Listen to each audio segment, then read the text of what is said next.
So what's the most important thing on offense? If you had to tear it out, I'd go quarterback line. I mean, running back still is at the bottom probably. It's just the nature of the game, nature of the position. To an extent, I agree, but show me a team that wins without running the ball. It's a sound formula for the test of time to win games. You got to run the ball. Going back to 60s, 70s, running the ball and playing good defense, that's we could discredit. Always a great way to win games. We could minimize that position as much as we want, but show me a team that has won without having a successful and really good running game. It's not happening. Now, I think when you have a quarterback, you can. No, because even with the quarterback concept, we talk Pat Mahomes, and Pat is the force multiplier, but Isaiah Pacheco still gave them effective, high-quality running, especially in that postseason run. And that's one of the things where it's like, if Mahomes just came out there and threw it every single time and they never handed the ball off, they're going to lose. You got to run the ball. Agreed. And but Pacheco I think, played well. I think that's to my point a little bit, though. If you have everything else set up on offense, any running back, you get what I'm saying. A seventh-round rookie running back could have success running the ball. This is true. But once again, that only works when you have Patrick Mahomes or a top 5 quarterback. And we know of 32 teams, there are only a handful of them dudes walking around. Here's the other problem, though. You only have so much money with the salary That's cap. the other part. To me, I think the correction is you got to look at these quarterbacks and how you pay them. We joke about the Kirk Cousins part. I'm real, wondering when that Daniel QB Jones market's going part. to flip a little bit. Yeah, because we laugh about the Kirk Cousins part, and to me, I always say, in my personal feelings, Kirk was the last, if this is the floor for that type of contract, I'm okay with it being Kirk. Now this floor has become Daniel Jones. Daniel Jones, to me, has not produced the way that Kirk Cousins has. I don't like those type of monies, and especially when I look at the fact that at least Dalvin Cook was still getting compensated nicely up there in Minnesota. I'm looking at this situation in New York like, bro, how can you tell me that he's worth 10, he's worth 40? I think it's all about the nature of the position too and how they make age. Sense to me, man. And I agree with you on that's the aging that's the element other of tough it. part because But we're not asking for long-term deals, 2 to 3. Well, even talking about Naji, let's say he goes off these next 2 or 3 years. Now you questioning You're how right. long does it last? Right, you almost use how good he did and the workload he took on against him because what are you going to do going forward now? Are those hits going to affect you? Wasn't that a part of even with the elbow and not giving a whole bunch of guarantees? You had back-to-back 400 touch seasons. For sure. It's the catch-22. So you're telling me I'm valuable enough that I need the ball 400 times for us to win and be successful, but I'm not valuable enough for you to want to pay me? Think about what you just said. Think about our offense. It's a tough position. If L. Bell, James Conner, Najee, if they're not getting the 400 touches and being productive, what it looks like. It's like that. It's tough. They're in a tough spot. I mean, because their best days are early on their rookie contract when they're at their physical peak. Yeah. I was trying to think of ways to fix it, but I guess they agreed to a CBA, and then I was seeing. Well, yeah, for right now you lock. I think it's 7 years until they can renegotiate. So you screwed. They're kind of screwed there, but. Could you do a special thing for the running backs where if they hit a certain milestone after a couple years, they could be up for an extension? I don't think you can do a special amendment like that, but what you try to do is just ultimately say, man, when we get to that 3rd year, we all have to be saying it's time to get paid. But the problem with that is you have to be a guy that starts out fast. If you're a dude that takes a year or 2 to develop, and now in that 3rd year is when you pop up, but now you're talking about when to get paid, I'm not paying you off of 1 year of production, right? But if you come out the gate year 1, year 2, and you ball, and now you got to play a 3rd season and take that chance, he's like, God dang, I got to keep doing this to get paid. It's a bad situation, bro. But you definitely need the position. As much as we, like I said, try to say we don't, it's like, man, that's a key position on offense, man. It is. It puts points on the board. It keeps the ball moving. It makes the quarterback's life easy. It is, but I'm not knocking it. Yeah. I'm just thinking out loud here. Franchise changing, though? Depends on the franchise. Because I'm thinking Le'Veon Bell. He was let him go. He goes to the Jets. He's nothing. But what was our offense when he left? I'm wondering the same thing for Saquon Barkley, though. If he goes to another team that has another quarterback like Danny Dimes, I feel like Saquon's style is better than L. Bell's. Does he really change a franchise like that?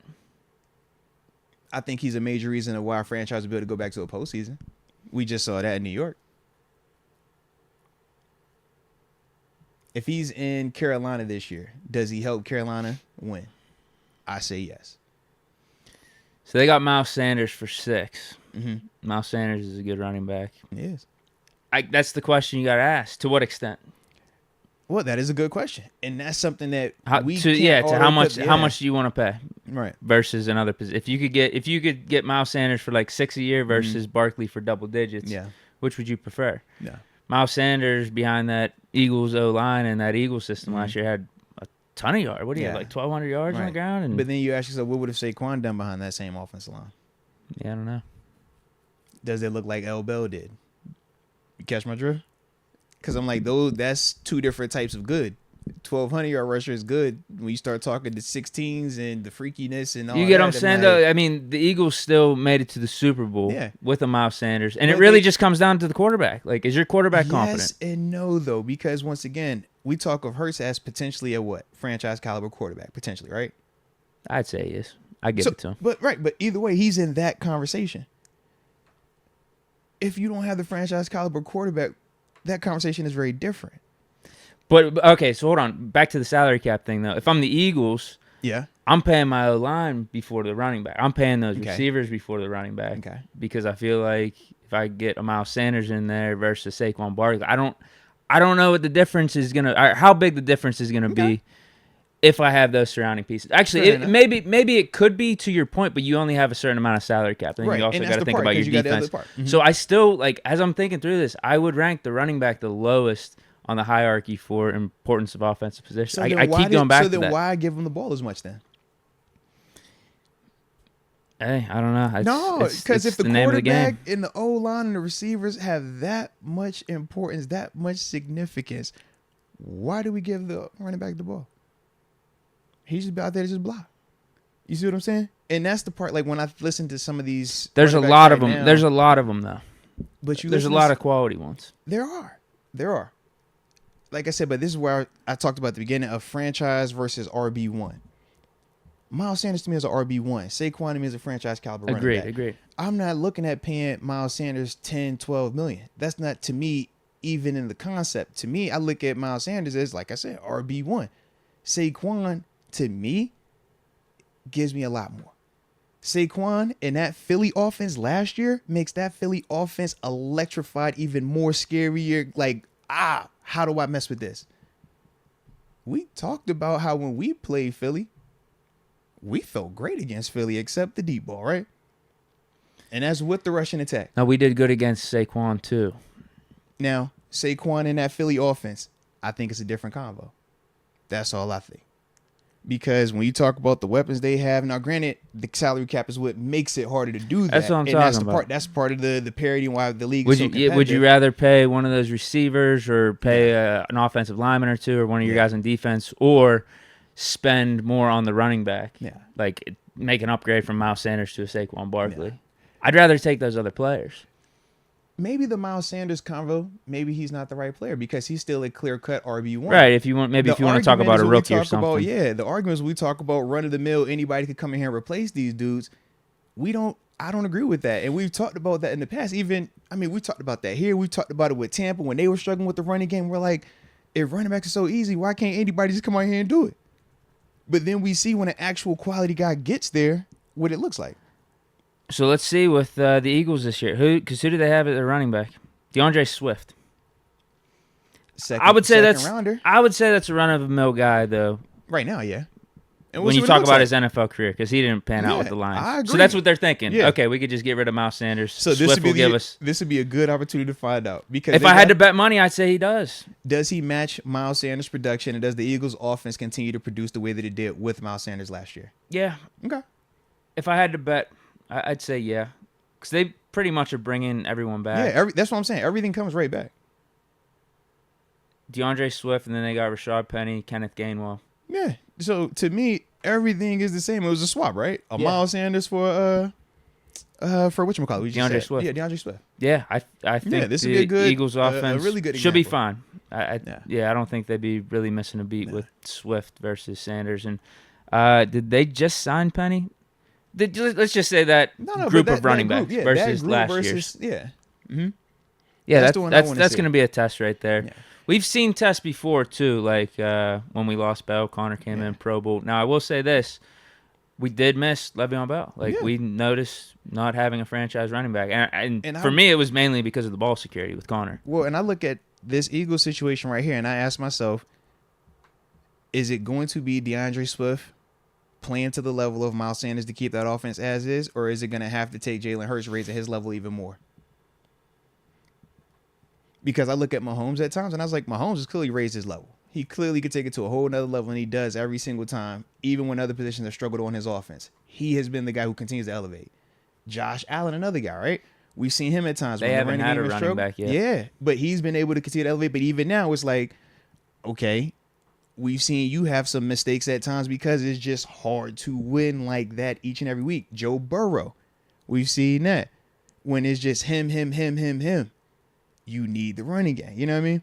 Well, actually, you brought up the Bills. This would be a good question for you because I equate the Bills right now to what the Packers were for a stretch of time in those 2010s with Aaron Rodgers. Yeah, with Rodgers, that makes sense. Where they were constantly looking for a decent running back. They couldn't find one, but Rodgers... But they could throw it and sling it, and that's right. keep Rodgers in that game. offense kept them relevant, but they just couldn't find it. Like, you had Lacey for a year or two, but it was just so back and forth. They went through everybody. And even the year when they beat Pittsburgh, that was probably the best version of a running game they had was with and he was the former receiver, James Stark. Remember when they switched him over? They had him in there. But I compare that to the Bills right now. They haven't been able to find a running back. Seriously, yeah. They've been looking for a guy for the last 2 or 3 years. So with considering the salary cap and everything and all the guys that you have to pay, would you want to pay a guy like Saquon Barkley that amount of money, or would you rather take your chances in the draft? To me, it's different in Buffalo because we already have a franchise quarterback. When you already have the franchise guy, I don't think you have to break the bank on another franchise caliber running back. I got franchise quarterback, franchise receiver, franchise running back. Because you just brought in electric. Damian Harris, Damian right? Harris, you drafted James Cook in the second a year ago. So it's like you still already feel you're good. paying combination of those two, what, one's on $4 a million? salary. Yeah, one's on a rookie side, one's getting like $2 million. So you're probably, that's what I'm saying. You're probably feeling good about that versus paying Saquon 10 or 12. But now if it's not Josh, say the quarterback is Mitch Trubisky. I want Saquon. Is it backup Mitch? It's whatever, Mitch. I want Saquon, though. You catch my drift? Like, if I you have the money then, though, with Mitch on being like a $10 million deal. But that's what I'm saying. So it's like, if I don't have the guy at quarterback, I need that running back. I need Saquon. The interesting part about Najee's contract in this timeline, depending on how the franchise tags go, it could be around the same time we're looking for a Kenny extension. Very true. That's where it gets interesting. Because right now, if you said Najee extension, we could afford it. Yeah, because it's this Kenny year. on rookie deal. Could we get him for 8 or 9 for a year or two? Yeah, sure. That changes a lot. But it's different if Kenny balls out and he's due for his contract. Then you really got to look at the salary cap. Think about how do you want to allocate if it's this time next year and Kenny has taken his team to the postseason and God forbid he won a game in the postseason. I expect you catch my drift? Like, we're not going to be talking about, we should pay Najee over Kenny. We're going to be like, we got the quarterback. We're good. I will say this. I think this is a big year for Najee. I think a type of season Najee could have this year could potentially help flip the RB market. I hope so. My only concern is he's high usage the first 2 seasons. That's going to come back to be a negative in negotiations, as you've already said and as we've already seen. I feel like this is a big year for him. I think he's going to really help carry this workload on offense. And I could see some big time plays, big time games in the playoffs from him. If he had another season of 400 plus touches, though, how would you feel about it? And especially the style that he plays, whereas we said with L. Bell, he doesn't really take shots. Whereas with Naj, we've talked about how we've all seen him get hit. I'm hoping Jaylen Warren being there will help him with that a little bit. Yeah. Because I feel like that's the catch-22 with Najee. I'm like, you're a bruising, powerful, volume running back. But we know those don't last. We know that doesn't last. But how do you tell a guy, go out here and be your best self? We going to use the heck out you. But in a year from now, when you're trying to get a check from us, we're going to discredit you because of this. Yeah, next year. But if what his third well, year? he's up for an extension. Steelers will make a decision on the 5th-year option. It's a bad situation, bro. But you definitely need the position. But I do agree with you in terms of when you're building your roster, quarterback, O-line, receivers, running back. I'm with you.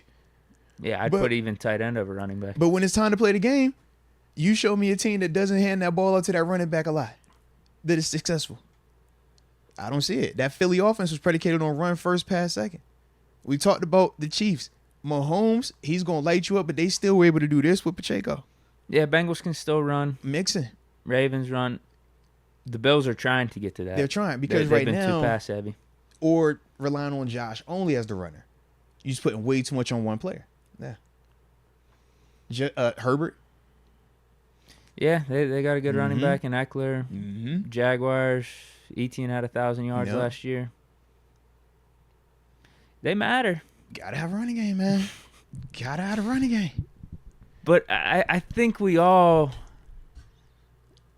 if you go to the hypothetical of who are the running backs this year? Right now, they're not paid. Right? No. The rookie running backs. I'm sorry. Oh, the rookie guys were. If you replace Naji Harris with one of these rookies in the first round, how different is our offense? Some people might say it's better. Well, it depends on which running back you're getting. If you're getting a running back that's more of a speed, elusive guy, they might like that a lot more. Who's drafted this year? Bijan and Gibbs. Like, to me, Bijan would be a better option because of his style of play, but Bijan's running style is different than Najee's running style. You know what I'm saying? Because, like, Bijan, he's elusive, make you miss, open field, electric type of dude, but that's why he went where he went as well. Najee's just not that type of player. Najee's more of, like, downhill, I'm punishing you, accumulation. Bijan is the Kamara's, the Christian McCaffrey. You know what I mean? Like the Saquon, like he's like that type. Even an ETN type, they're all in like that class. Yeah. So I'm like, if it's not, like, who came out? Because we didn't even like run running backs like that this offseason because we didn't need it. But I'm just like, who came out that was more of a Najee style? It's just tough seeing dudes like Dameon Pierce, 4th round, and he's getting almost 1,000 yards with the Texans and running good, looking good out there. Isaiah Pacheco, 7th round. So that shows that they were good players, though, right? Undrafted. But think about it. You said 1,000-yard rushers, right? Productive players. So how do you say that they're not valuable when you just said 1,000 yards? But my point is, you could just find them in like 2nd, 3rd, 4th round in these drafts. Like year after year. Ramondre Stevenson with the Patriots. Wasn't Damian Harris like a really late round pick? And he had a couple, or at least 1,000-yard year with the Patriots, right? Who else is out there? When was Aaron Jones drafted? So this is my thing, though.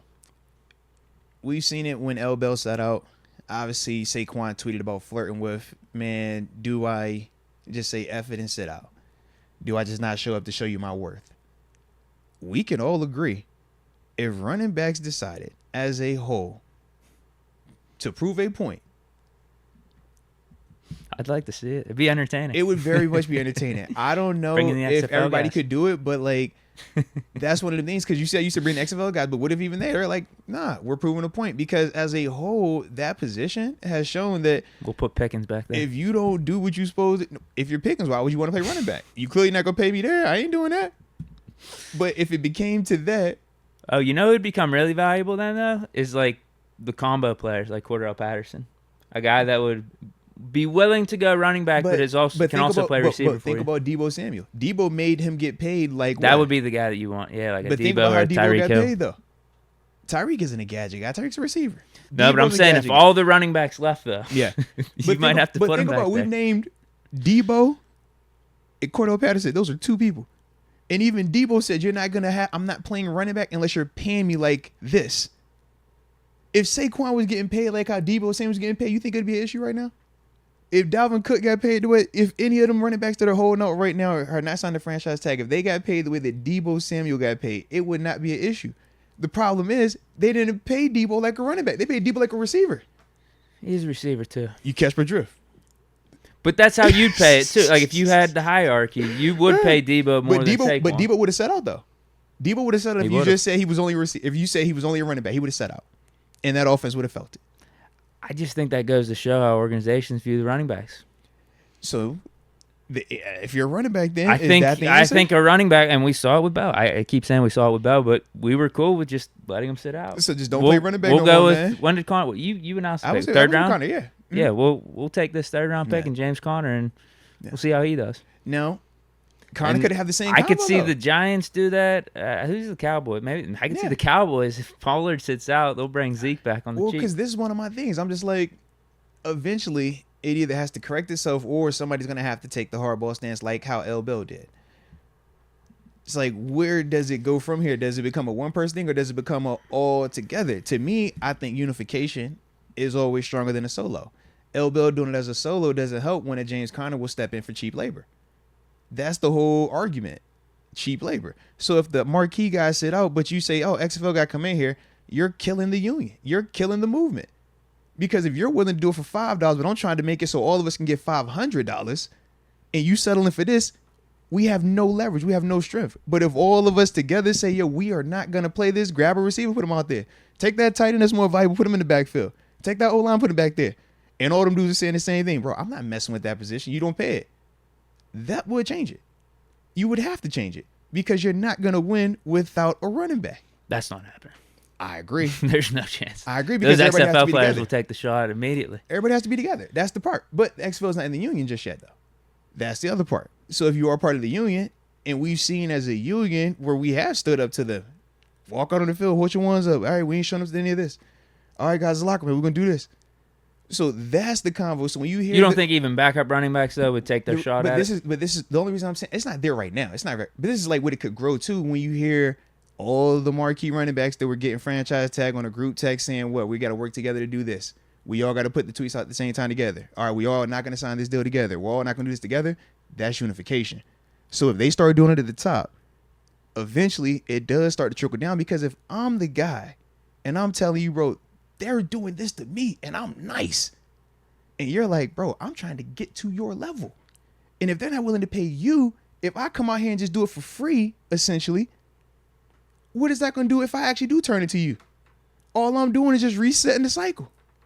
So eventually, it does have to become that convo for that position, in my opinion, where you're asking yourself, what's more important? Do I do it just for me and be greedy? Or do I try to change this thing so we can all get back to getting paid?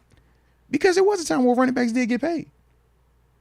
Their market value. Let's clarify because they still are getting paid. They are millionaires still. Well, but that's the reason the market's down. Those guys. Yeah. Bell, Zeke, David Johnson. Who else? Todd Gurley. And we could say the same about quarterbacks though, right? They're the ones that crash the market. Quarterbacks, the quarterbacks keep going up. Nah, but they should crash the market as well. When you talk about some of these deals that have been handed out, Carson Wentz deal. I'm waiting for it. Yeah. It's not happening though. Danny Dimes just got 40. But we just allow it. And why is that? Because we've been programmed to believe that quarterbacks are the most important position and that you can only win with a quarterback that gets 40, 50 mil. But that is not accurate. You win with franchise caliber quarterbacks. Not every quarterback is worth 40 mil just because they play quarterback. I think what teams like the Giants or even like the Cowboys, whenever they're paying a Dak Prescott or a Daniel Jones, because of the nature of the position, they're expecting this guy to improve and hopefully develop into more of a franchise guy. Whereas the running backs, when you pay them, you're just only expecting a depreciation, really. And typically, and that goes back to the rookie contract structure of having to wait to pay it. And whether that happens or not, like a quarterback's prime years go into like their late 20s, early 30s. Yeah. Whereas for a running back, it's flipped. Their prime is early on. Yeah, sometimes it's your rookie years, your prime, really. Yeah. No, absolutely, man. Absolutely. First like 2, 3, 4 years. Absolutely. It's a tough spot for him, man. Bro. It's tough. It is. I mean, because part of me is like, bro, I mean, you are getting paid here. You're getting a guaranteed $10 million to play this season if you want it. I know it's not the multi-year deal or anything, but here's $10 million. But we can't minimize just because it's the running back. Because if we said to a quarterback, hey, you're on a rookie deal, why are you complaining about you need to get $40 million a year? Take this $5 million that it's going to pay you in the last year rookie deal. It's $5 million. You're okay.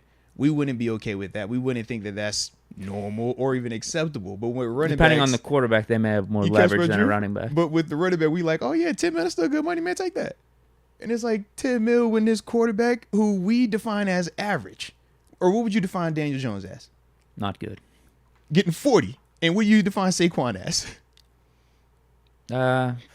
Top 3 or 5 at his position. Capped at 10. It's the position, though. It is the position. It's like, what is going on, bro? Position. What is going on? Dude, because here's the thing. I mean, what's the win share for the Giants if they let Saquon sit and then they sign like a Leonard Fournette this year? What's the win share change? How does the over-under shift? I don't think it's by that much. They're not a playoff team. They might not be a playoff team with Barkley. That team sucks. Saquon showed that they were a playoff team. He showed it last year. They won some tight games. He showed it last year. He was the best player on that offense last year. He was, but all I'm saying is they won some tight games last year. And he was a major part of it. All I'm saying is he was a major part of their success last year. Was he not? Yeah. Oh, yeah, for sure.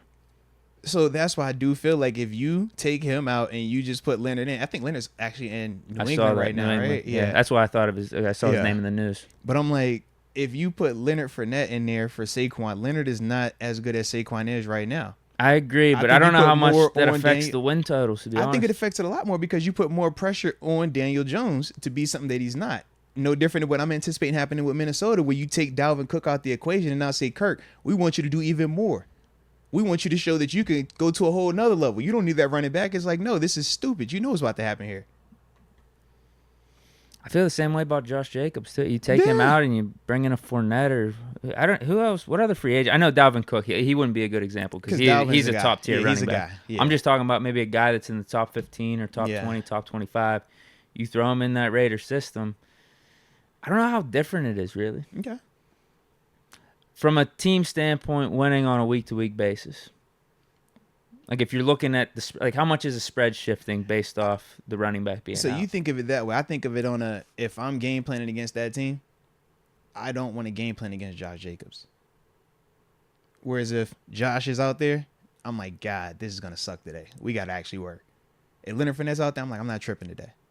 If it's Saquon, I'm like, all right, bro, we better be locked in. So we could talk the spreads and stuff like that. But in terms of game impact, those dudes do impact the game like that. Because we've already seen when healthy, they can take over a game. They can kill you. Are we overlooking like how good some of those running backs are, though? Which ones? When they get good opportunity, like a Leonard Fournette. No, Leonard's like, good. If he was in a good opportunity, like if he was on the Raiders offense. Yeah. I don't know if the production goes down that much from Jacobs to Fournette. But you could get Fournette for maybe 1 year, $3 million or something like that. Okay. Do you get what I mean? Now, what you? And Fournette used to be he was a top 5, top 10 running back his own right. All I'm saying is Leonard Fournette at this stage is not where Josh Jacobs is right now. But that's, to me, this convo kind of reminds me of like when we were talking the receivers, right? D-Hop, Julio, A.J. Brown. It's like all three of them dudes in Tennessee have had success, right? But A.J. was going to take it to here. D-Hop is still going to be really, really, really good. But he's not going to be quite AJ. Leonard will be really, really, really good, but he's not quite Josh. And when we talk about that Titans offense, it's looked very different since A.J. Brown was there. When A.J. was there, it had a certain extra element. Not saying that it's not going to have a really good element with D-Hop. Not saying that it wouldn't have a good element when it was Julio. They probably make the playoffs if Tannehill doesn't get hurt. Fair. You're right. But they go further with 8. They're right. I mean, the explosiveness wasn't as prevalent last year without A.J. Brown. So it's like, yes, they're still close, but there is that little difference when we're talking about the franchise guy. And that's why I keep saying, like, franchise versus RB1. Josh Jacobs, franchise guy. Or do you call him RB1? How do you look at it? He just had a really good year last year. Fair enough. You know what I mean? First year was good, too, though. Remember, first year was good, high usage, though. He was steady. Yeah. Like, first, 2 seasons or so, back-to-back. No. 1,000 yards and 800, 900. His first season and then went crazy. Really went off Second year was when they brought in King and Drake, and his snaps went down. Then he came back, and that's when he went crazy this past year, led the league in rushing and all that. Is he in his 5th year? No, this should be 4, I thought. I don't know. Well, this is the franchise tag, so wouldn't this be his 5th year? It is the 5th year. Well, because this coming up is the 5th. This coming up on the 5th. He just finished 4th. So I think first 2 years maybe 1,000 or so. Yeah, then he started splitting carries. Because it was that 1 year with King. He went off last year. Yeah, like that was hands down his best. He was one of the best 3 running backs in the league last year. But feels like a one-off to me. But you just said his first 2 years. Come on, last year, stats wise, I'm still taking probably like at least 5 or 6 running backs over him. Okay. Even given that last year. Like CMC, Derrick Henry, probably Saquon too. 3 franchise caliber guys. Yeah. Who else is out there? I'm listed. Kamara's kind of been going downhill recently. Are you putting Mixon over They're close. They're in the same boat. Okay. Yeah, they're in the. I think they're really interchangeable. But I'd have them on that tier. You know what I mean? In general. To me, you named all franchise running backs though. To me, Joe Mixon is a franchise running back. That's not just an RB1. Jeremy Hill was RB1. That's how I look at the difference. Jeremy Hill was still good in that offense, right? Still was producing fumbles, ball issues, right? But still was productive. Jeremy Hill was like James Conner. Joe Mixon is L. Bell. Just look at it. See, I think Mixon's even expendable though in that Bengals system. If it came down to money, I don't agree with that, but I agree with you. I know what you're saying. If it came down to money and you had to get rid of a player, I'd rather get rid of Mixon than T. Higgins. But you can do that because who's your quarterback? Right. And then you could bring in a Fournette, and I think your offense would be fine. But you got to have the guy at quarterback. That's the constant. If you don't pay the running back or when running backs are expendable is when you have the guy at quarterback. As long as you got the guy at quarterback, I agree every single day. Running back expendable. Cut costs on running back, keep the guy QB, and add pieces around him. Because that QB is going to affect that defense way more than that running back. But if I don't have a guy at quarterback, I have to have me something back there. A lot of these teams are paying quarterbacks a lot. It's either you got a quarterback on a rookie deal right now, or you're paying a guy 25 plus at least. Seriously, right? That's the market. State of the quarterback game right now. And I'm just trying to think some of those teams that have quarterbacks on rookie deals. Like, yeah, if you had the cap space and you're the Texans or something, and Saquon Barkley's out there, maybe you get him for like $10 million. Yeah. Or I guess more than that because he wants more. Yeah. $11-12 million to help out of C.J. Stroud because you didn't really have a running game or a running back. Mm-hmm. Sure, that makes sense. But a lot of these teams, I feel like, have running backs. Yeah. Like they have Dameon Pierce. Yeah. Like guys that are just, competent. Yeah. That you're finding like anywhere almost. And I know Dameon went, like you said, 4th round. And I wonder, too, part of that. Seahawks got Kenneth Walker up there, 2nd round. But this is the other part to this, though. Are you not at the same time kind of going and adding to the argument when you talk about how, they're getting these guys later rounds, but are these guys talented to actually have went earlier? If they were a wide receiver of their caliber at their position, they would have went earlier. But because they play a running back, no different we talked Naji. Us taking Naji at 20 was still like, whoa. But if Naji was a wide receiver, if Naji played quarterback and was valued the way that he was valued coming out of Bama at his position, he would have been a top 10 player at quarterback. He would have been a top 5 player at wide receiver. He would have been a top 5 pass rusher, top 5 DB. But because it's running back, we are designed now, conditioned to do it. No, you can't take them dudes. Get them later. So you just keep pushing them back. Well, but that doesn't mean they're not talented. I think it's the state of the game. The roles have evolved so much where it's a passing league and it benefits you more to pass the ball than it was back in the 2000s or 90s. Now, if it was as physical as it was in the 2000s, 90s, 70s, that's when you have those dudes like Bettis, Eddie, like those bell cows. Mm-hmm. I think it's a different story. But I think the NFL has just evolved naturally, so the running back is the value. Even the rules on how you hit these receivers have made it so even they can live longer. They can be a little bit more risque because back then you weren't getting that receiver running across that middle. If you weren't a Hines type, if you weren't really one of them dudes that was about that life, you weren't going over there. Now anybody could do that because you protected. Yep. Heck, you don't even got to catch the ball. Just flop when you get hit. Yeah, that's valuable. Yeah. You're moving us up the field 20, 30 yards. Man. Make a defender hold you, and even if it's an incomplete pass, if we get a flag or something. We flip the field. It's the Joe Doesn't matter how you get the yards. Just run. Just throw it up. They're going to throw the flag. Yeah. It's tough. I don't know what to say. I don't really have a solution for it. I don't either, but it's nuts though, right? It just is what it is. I mean, I don't really blame either side. I don't blame the running backs for being pissed. They have a heavy workload. They have a tough position. Getting banged up out there. They got to do a lot. They got to block. They got to get all those touches, take those hits and everything.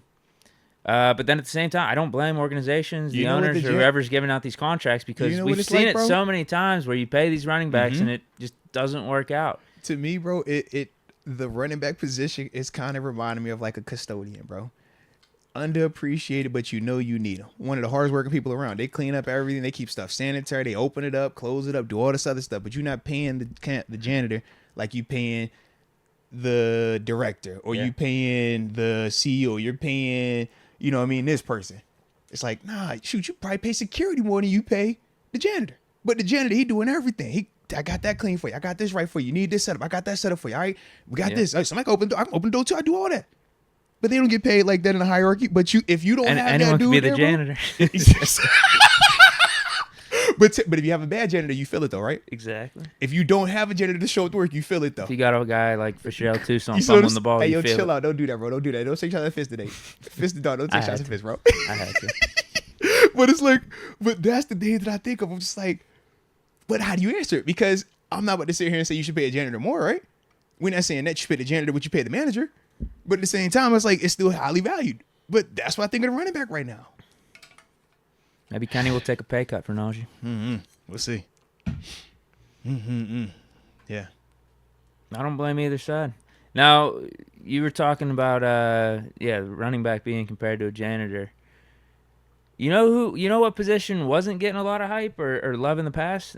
The tight end. But what has happened recently over like these last 3-4 years? They turned into wide receivers. Well, they've come together though too, doing this whole like tight end and like pumping up the position and just trying to sell it. Like, look, we're valuable. We're out here. I think that's what the running backs need to do. They got to come together, commit. They got to start selling themselves a little bit better. Partly that's what they're doing right now. When you talk about all the high end running backs on a group chat, trying to talk about how we can market ourselves to get it. Make some T-shirts or something. Yeah.